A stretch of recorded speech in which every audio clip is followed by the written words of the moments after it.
আসসালামু আলাইকুম রহমতুল্লাহ। সকলকে জানাচ্ছি আন্তরিক শুভেচ্ছা এবং অভিনন্দন। আশা করছি সকলেই ভালো আছেন, সুস্থ আছেন এবং নিজের খামার নিয়ে নিজেকে নিয়ে খুবই স্বাচ্ছন্দ্যে আছেন। দর্শক, আজকে আপনাদের সরাসরি আমাদের হচ্ছে যে হাঁসগুলো যে আমরা মাঠে ছাড়ছি সেই মাঠেই নিয়ে আসছি। আসুন আপনাদের একটু দেখাই। মূলত আমরা যে দীর্ঘদিন ধরে আসলে হাঁস পালন করি, এই হাঁস পালন করে আমরা কিন্তু আমাদের যে এক্সপিরিয়েন্স, আমাদের যে অভিজ্ঞতা, সেই অভিজ্ঞতাগুলো কিন্তু আপনাদের সাথে শেয়ার করার চেষ্টা করি। অনেকে আমাদের বলে, শুভাকাঙ্ক্ষী যারা রয়েছে অনেকে বলে যে পাপ্পু ভাই আপনার পরামর্শগুলো আসলে অনেক সময় কাজে লাগে, আবার অনেক সময় হয়তো অনেকের কাজেও লাগে না। অনেকেই হয়তো গালিগালাজও করে বা বকাঝকাও দেয় যে পাপ্পু ভাই অযথা এসব করার দরকার কি। আসলে আমি মনে করি যদি আমরা কিছু তথ্য দিয়ে আপনাদের উপকার করতে পারি তাহলে হয়তো আমার ক্ষতি হবে না, আপনার কিছুটা হলেও উপকার হলেও হতে পারে। তারই সুবাদে আজকে আপনাদের সাথে কথা বলবো হাঁসকে মাঠে ছাড়া বিষয় নিয়ে। বিস্তারিত আজকে আলোচনা করব। আশা করব ভিডিও না টেনে সম্পূর্ণ দেখবেন। বিশেষ করে যারা বদ্ধ অবস্থায় হাঁস পালন করেন বা যারা উন্মুক্ত অবস্থায় হাঁস পালন করেন বা যারা নতুন হাঁস পালন করতে আসছেন, সবার জন্য আজকের ভিডিওটা অত্যন্ত গুরুত্বপূর্ণ হতে যাচ্ছে।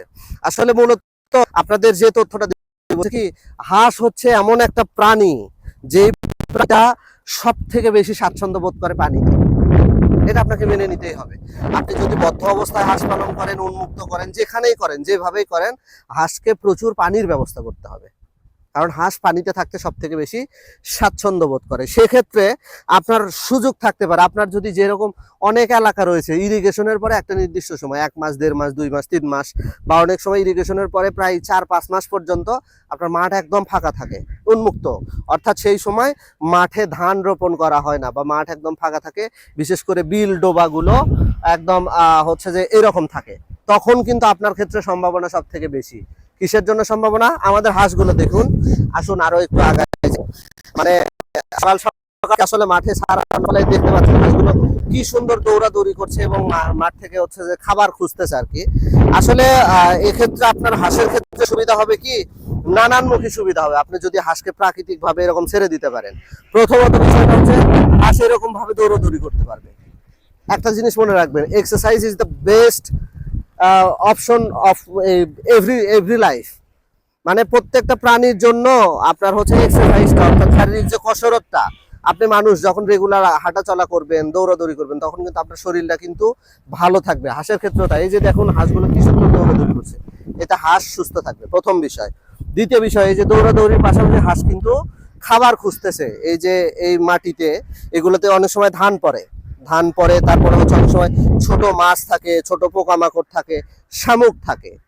এগুলোতে কিন্তু পর্যাপ্ত পরিমাণে প্রোটিন থাকে। প্রোটিনের উৎস কিন্তু শামুক, ছোট মাছ, তারপরে হচ্ছে যে বিভিন্ন ধরনের পোকামাকড়, এগুলোতে প্রোটিন থাকে। এটা কিন্তু হাঁসের দেহ গঠন, বৃদ্ধি, রোগ প্রতিরোধ ক্ষমতা এই সব কিছুতে খুবই ভালো কাজ করে। তখন হবে কি, আপনার হাঁসটা সুস্থ থাকবে বেশি এবং হাঁস দ্রুত বৃদ্ধি পাবে এবং আপনাকে বাড়তি খাবারের যে যোগানটা সেটা কম দিতে হবে। 2 নাম্বার বিষয় গেল। 3 নাম্বার বিষয় হলো আপনার হাঁস পর্যাপ্ত পরিমাণে সুস্থ থাকবে। অর্থাৎ হাঁসের ক্ষেত্রে নানান ধরনের রোগ বালাই হয়, নানান ধরনের সমস্যা হয়, প্রতিবন্ধকতা দেখা দেয়। যখন আপনি মাঠে ছাড়বেন, উন্মুক্ত অবস্থায় হাঁস থাকবে, তখন কিন্তু আপনার এই সমস্যাগুলো কম হবে। সুতরাং যারা হাঁস পালন করছেন, উদ্যোক্তা হচ্ছেন, আপনার যদি সুযোগ থাকে, যদি সম্ভাবনা থাকে, তাহলে অবশ্যই আমাদের মতো এরকম ভাবে মাঠে দিবেন বা আপনার বিল, নদী, হাওর বাওর যেগুলো আছে সেগুলোতে দিবেন। আপনি মাস্ট বি, আপনি উপকৃত হবেন, হাঁসের সুস্থ থাকবে, আপনার খাবার খরচ কম লাগবে। সুতরাং আরো তথ্য পরামর্শ পেতে আমাদের সাথে যুক্ত থাকুন এবং আমাদেরকে কমেন্ট বক্সে জানান আপনারা কি ধরনের তথ্য পেতে চাচ্ছেন। ধন্যবাদ সকলকে। আসসালামু আলাইকুম।